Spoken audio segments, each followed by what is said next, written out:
Welcome, friends, in today's session of Business Regulatory Framework subject. Unit 4 is what we are discussing, Negotiable Instrument Act 1881.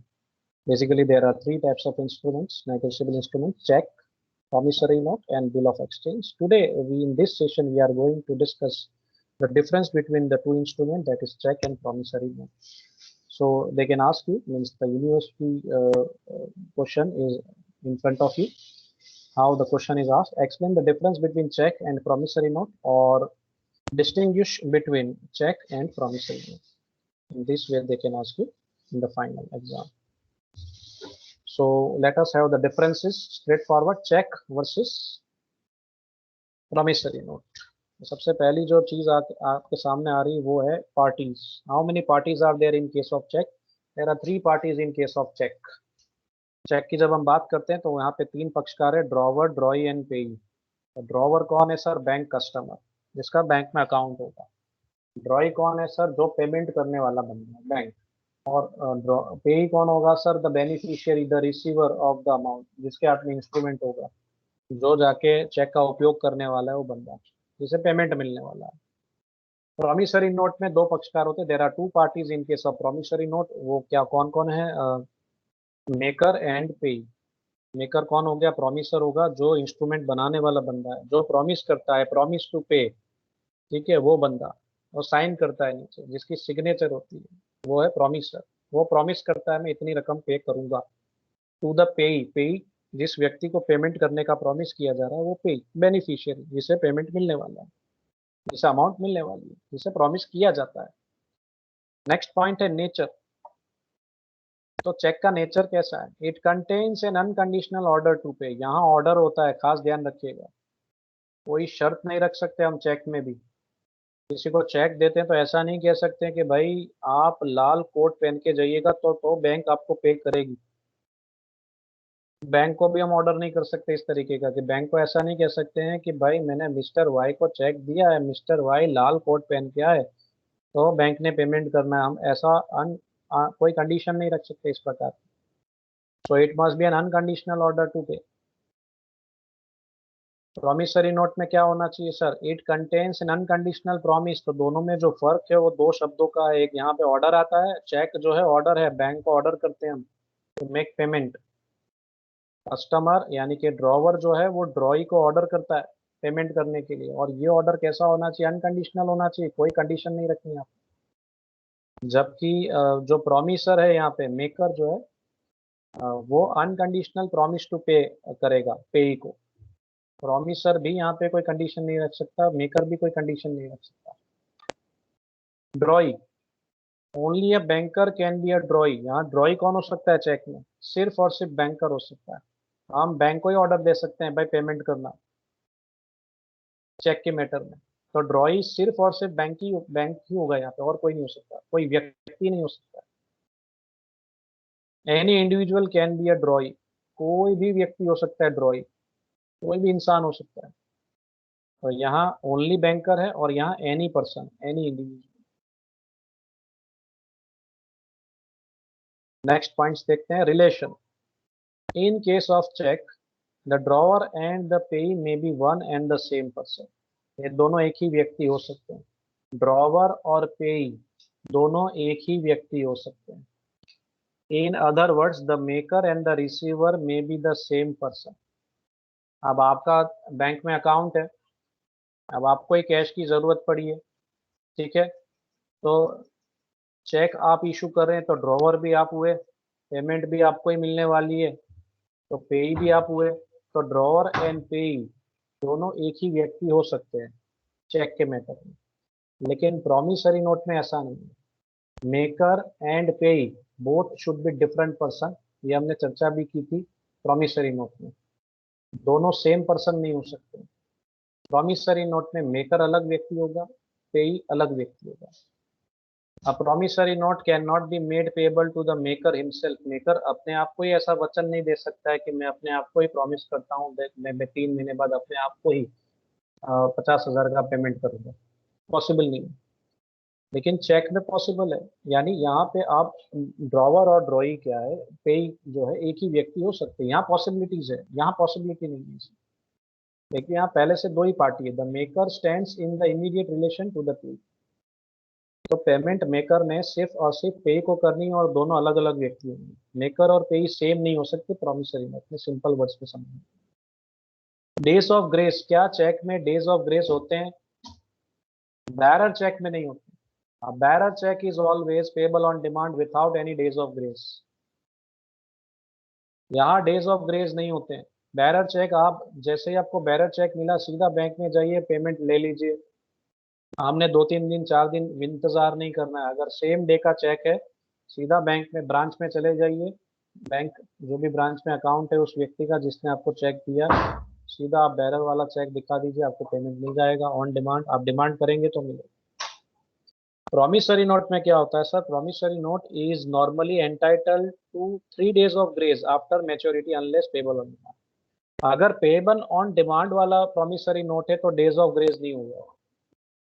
लेकिन अगर payable on demand नहीं है, मान लीजिए 3 महीने का प्रॉमिसरी नोट लिखा हुआ है, 3 महीने का, तो वहाँ डेफिनेट पीरियड फिक्स है, 3 महीने बाद पे करना है। तो 3 महीने बाद 3 दिन का डेज ऑफ ग्रेस मिलेगा, 3 दिन की छूट मिलेगी। वो 3 दिन के अंदर आपको पेमेंट किया जा सकता है या 3 दिन बाद अगले ही दिन आपको पेमेंट मिल जाएगा। तो यहाँ 3 दिन का समय मांगा जाता है पेमेंट करने के लिए। 3 महीना plus 3 days extra days of grace छूट मिलती यूँ समझ लीजिए 3 दिन की। उस 3 दिन में पेमेंट आपको maker will pay to pay in that 3 days। जैसे हमें क्रॉस चेक मिलता है, तो क्रॉस चेक क्या करते हैं, हम अकाउंट में डिपॉजिट करते हैं, तो वहाँ पे भी 2-3 दिन लगते हैं। तो क्रॉस चेक वगैरह हो या ऑर्डर चेक वगैरह हो तो वहाँ पे डेज ऑफ ग्रेस हो सकते हैं, लेकिन बैरर चेक में नहीं। इसके बाद नेक्स्ट डिफरेंसेस देखते हैं। स्टैंप, चेक में कभी भी स्टैंप नहीं होता है, cheque requires no stamp.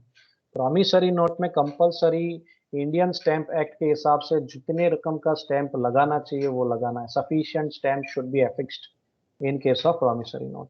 Counter mending, सुना है कभी ये शब्द? काउंटर मेंडिंग क्या होता है? स्टॉप पेमेंट की बात हो रही है।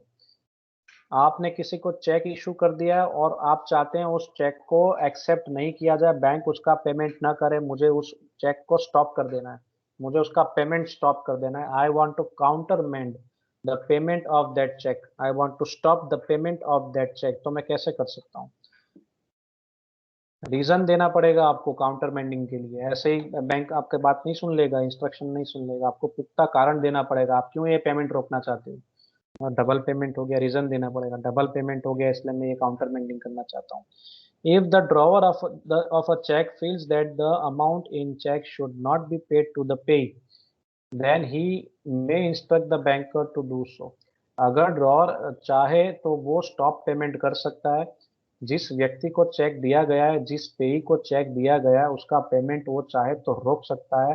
वो बैंक को इंस्ट्रक्ट कर सकता है कि भाई ये व्यक्ति को मैंने चेक दिया है लेकिन आप इसका चेक पास नहीं करेंगे, इसका मैं स्टॉप पेमेंट करवाना चाहता हूँ। In short payment of cheque may be countermanded by the drawer. Drawer चाहे तो जो चेक इशू किया है उसको काउंटर मेंड कर सकता है, उसको स्टॉप कर सकता है, लेकिन उसके लिए उसे पुख्ता रीजन देना पड़ेगा कि आप क्यों स्टॉप पेमेंट कर रहे हैं। आपने उसको चेक दिया तो आपको पे करना होगा तो ही दिया होगा ना, आपने ऐसे थोड़ी ना चेक दे दिया होगा। तो वो रीजन देगा अपना, भाई डबल पेमेंट हो गया, एक बार मैं उसको पे कर चुका हूँ, फिर मैंने डबल बाय मिस्टेक दूसरी बार पेमेंट हो रहा है इसलिए मैं स्टॉप कर, कुछ ना कुछ रीजन आपका होना चाहिए उसके पीछे अगर आप स्टॉप करवा रहे हो तो। In case of promissory note no such instructions can be given. Promissory note में काउंटर मेंडिंग हो ही नहीं सकता है, ऐसे इंस्ट्रक्शंस हम नहीं दे सकते हैं। ठीक है। इन other words payment of promissory note can not be counter मेंडेड। यहाँ ये फैसिलिटी अवेलेबल नहीं है। एक बार प्रॉमिस कर दिए, एक बार वचन दे दिया है, जो तीर है बाण से निकल गया है, तो आपने अब उसका पेमेंट करना ही करना है फ्यूचर में ड्यू डेट पे। क्रॉसिंग, चेक में जो है क्रॉस किया जा सकता है, चेक में भी है क्रॉस्ड वन। प्रॉमिसरी नोट में ऐसी सुविधा अवेलेबल नहीं है। Payable to bearer on demand, a check drawn to bearer payable on demand shall be valid, it can be drawn so।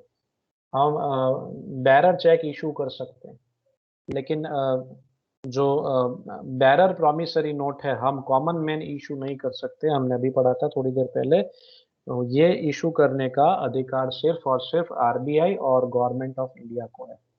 So bearer check possible है, लेकिन bearer promissory note is not possible for a common man. Liability, किसकी liability रहेगी? सबसे important point है ये। Whose liability in case of dishonour of cheque? Cheque return हो जाए तो किसकी liability? In case of cheque the liability of the drawer is secondary and conditional. Cheque अगर डिसऑनर हो जाता है तो उस सिचुएशन में लायबिलिटी किसकी रहेगी? सेकेंडरी लायबिलिटी है ड्रॉवर की। चेक इशू किया जा रहा है तो पेमेंट कौन करेगा? ड्रॉई। ड्रॉई यानी कौन? बैंकर। बैंकर की प्राइमरी लायबिलिटी हो जाती है, बैंकर को पेमेंट करना है। ड्रॉवर ने तो चेक दे दिया है पेई को, ठीक है, और पेई क्या करेगा? पेई जाएगा बैंक में ड्रॉई के पास और पेमेंट मांगेगा, यानी लायबिलिटी किसकी प्राइमरी हो गई? ड्रॉई की, बैंकर की। ड्रॉवर की लायबिलिटी सेकेंडरी होगी। अगर ड्रॉई ने पे नहीं किया, बैंक ने पे नहीं किया, चेक डिसऑनर हो गया, तो उस सिचुएशन में ड्रॉवर ने पेमेंट करना पड़ेगा। उसकी लायबिलिटी सेकेंडरी है, कंडीशनल है, शर्ती है। यानी अगर बैंक ने पे नहीं किया, ड्रॉई ने पे नहीं किया, तो ड्रॉवर की जिम्मेदारी बनती है। प्रॉमिसरी नोट में किसकी लायबिलिटी है sir? The maker of the promissory note is primary and absolutely liable to pay. In other words the liability of the maker is primary and absolute. सिर्फ मेकर की बात होगी, मेकर ही promissory note बनाता है तो उसी की लायबिलिटी प्राइमरी होगी और फुल होगी, एब्सोल्यूट यानी फुल होगी। जितनी रकम लिखी गई हो पूरी की पूरी रकम मेकर पे करेगा, इंक्लूडिंग इंटरेस्ट, अगर इंटरेस्ट की बात हो तो। Payment, a cheque can only be drawn payable on demand. Cheque का पेमेंट आप डिमांड करोगे तो ही होगा, नहीं तो नहीं होगा। आपको डिमांड करना ही पड़ेगा। बेरर चेक है तो बैंक में जाना पड़ेगा और मांगना पड़ेगा कि भाई दीजिए, इसमें जो 40,000 लिखे गए हैं इसका पेमेंट दीजिए। चेक इशू वहां देना पड़ेगा, आपको डिपॉजिट करना पड़ेगा, डिमांड करना पड़ेगा। बेरर चेक हो तो, क्रॉस चेक होगा तो कैसे करेंगे सर? आपने अपने अकाउंट में डिपॉजिट करना पड़ेगा। डिपॉजिट करो एक तरीके से, डिमांड करोगे तो पैसे दो, तो वहाँ डिमांड कंपलसरी है। हमने चेक की डेफिनेशन में भी देखा था, पेबल ऑन डिमांड, ये शब्द का उपयोग किया गया है।